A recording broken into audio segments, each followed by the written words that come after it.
weeye فريد الشيء sideedaba raggan soo galay meesha laba ka mid ah suldaanka faqashini iyo ugaaska la socday labadaba aniga reerkayga weeye oo waxa tahay gabar habar gidira gabar habar gidiro cayr ahaan ah waa reerka meesha soo galay suldaanka soo galay weeye ma fahamtay iyo ugaaska caadiid iyo la dhatay caari horta su'aal ma ku weydiiyaa ninka ilaa imika lee sheegi layaa su'aal aan ku weydiiyo ninkii la odhan jiray janan caare waa jilibkee sacad weeye maasha allah janan caare wuxuu ahaa raggii balligubada nala joogay ee waddanka hawiye ka soo saaray dowladdiisii abree isagiis janan caadiid ee noogiin balligubada waa labadaa janan waa janan caare jenaraal caadiid oo labadaba masacad baa weliba janan caadiid walaalay adaa ku haystaan kaa dhex gale 219 markii waddanka saa loo qabsaday 7 jeer ayuu lacagtii baanka muqdisho taalay barkii Soomaaliland ninka keenay waa janan caare hargeysa ka soo dejiyay aad iyo aad horta la guuris bas kan samaha walaal bari dhaxow dhintaha Allah naxariisto marka waxa horta waxaa jirta annaga ugaaska markuu baxay 9% reerka aan ka dhashay waa ka soo horjeesteen waa laga soo horjeestay waxa weeye waa laga soo horjeestay waa aragtay yarka la yiraahdo Jamaal Galey ayaa oo afayeenkii macnaha beesha ah oo baraha bulshada fadhiya ayaa ka hadlay oo waliba aad u cambaareeyay ugaaskii oo yiri ma aragtay maanta meesha aad martay iyo magaceena inaad dhaanto xaq uma aadan lahayn waxaan jeclaan lahaa inaad Jamaal Galey gashid booskiisa aad si fiican u soo dhageysatid waxa ugaaska lagu dhigay waxa weeye annaga reer Somaliland annaga gar iyo gardarraba reer Somaliland ayaan garab taaganahay gar iyo gardarro ma garatay waxa weeye nin la gatay ama shakhsi maarta farmaajo iyo kooxdiisii nabad iyo naxadino ka dambeysana annaga magaceena ma dhaamayo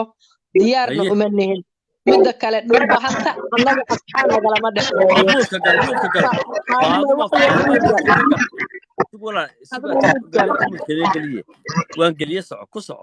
reerka la yiraa dhulbahanta ina adeer horta annaga asxaan nagama dhexeeyo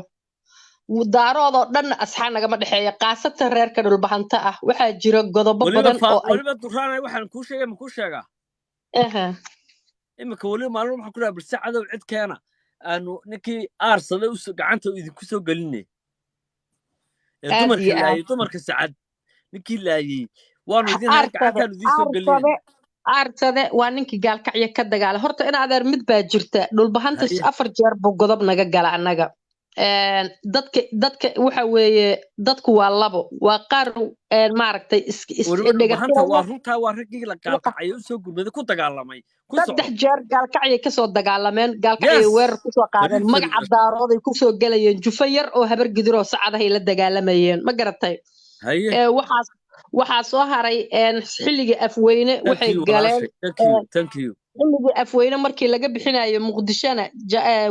carwadii caalamiga ahaayee inta galeenay dadka yaa tahay ku leynayeen dhulbahante lama ilowsana waxaa soo haray cabdulaahi yuusuf markuu etoobiyaanka la yimidna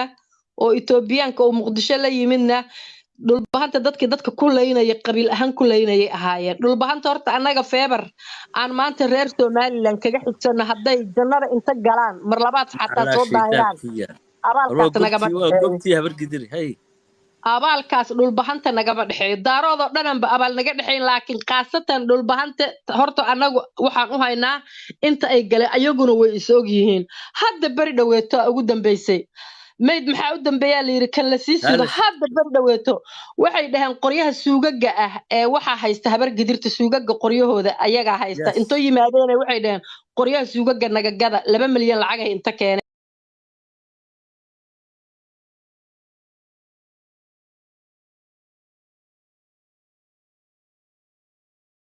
2 milyan aad tiri 10 milyan haddaad keentaan idinka iibin maynaa la yiri 10 milyan wallaahi oo bilaahi oo talaayo ma garatay marka ina adeer macaan shakhsi waalan iyo mid caada qaata iyo mid maxaan ku iraa wuxuu ku socda aan ogeyn qadiyadiisa ogeyn ha noo qabanina annaga bataatan annaga ka soo horjeedna waxaan ku sheegayaa anu waxa ka soo jeedaa beeshii بالقبضة وكسر ما بحكي عادي شمعارة واكو أقانا waxaan عرب ku soo إنا dhaweynay تواكو bilgubadla أقانا jamacare jircadi waxaan nala joogay 2 bilood oo bilgubada nala joogin 2 bilood bay casuun u ahaayeen wallaahi baan ku dhaartay maanta beledweyne u soo amba baxayeen wallaahi bilgubada naga soo amba baxeen fariid baa teen adeer foostooyna soo riixay mabteena kala duwi maya ina adeer wixii fuustahoo lasoo riixay waa hadda reer somalilan kuwa oo waxaa jira ayaga maryaha u sida waa dadka dhan laga weynaayo aada qaate ina adeer caada qaate laga weynaayo macal ugaaska yagi aan wallaahi ku takoorno ugaaska yagi aan ku takoorno iska dhaaf qadiyadan caawa intaasoo reer sheekh saxaaqe intaasoo diri waxay maqasho intaasoo iri soomaali anaa boqoldhaan ku bixiye magacan duraan boqoldhaan baad ku bedelaysaa aad iyo aadaad u mahadsantaha in adeer qaali mujaahid inaad tahana waa kula socdaa ilaahay soo badbaadiye maasha allah waa kula socdaa halgankaad igala qayb gelaysaa toos ila soo xidhiidh haye in adeer haye madax sare macallaa shaydaanka oraha mihii habargidinada dhiigga lahaaye soo dhawaada intiina kale soo dhawaada